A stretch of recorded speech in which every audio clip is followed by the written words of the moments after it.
Kaya kung makikita lang yung ang dami ko kinuha.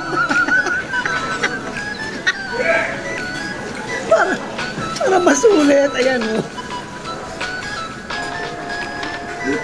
Di ba bongga?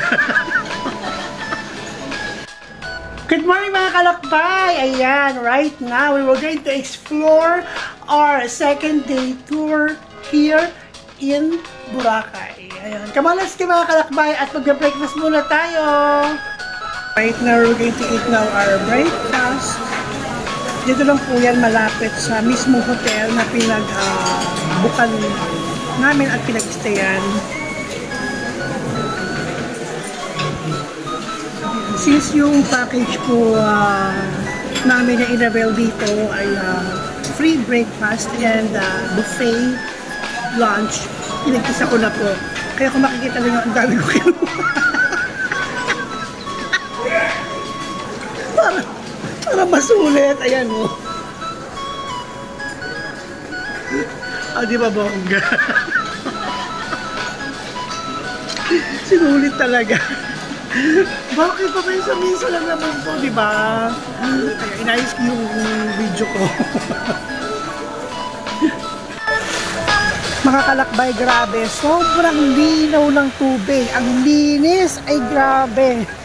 Mapapagrabe ka talaga sa sobrang linis, promise. Nakikita ko later on kung gaano kalinaw ng tubig dito. Pati yung white sand nila, ayan.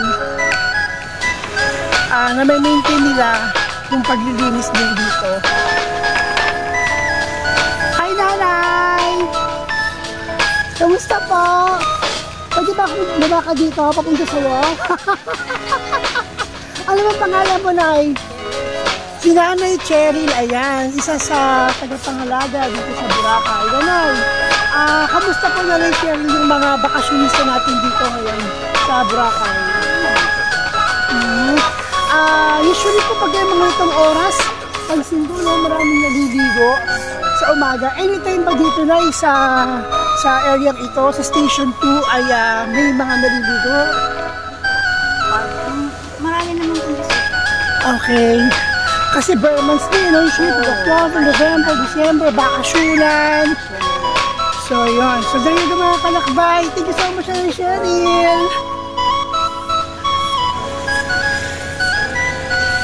May nagkakayakin doon, panoorin natin.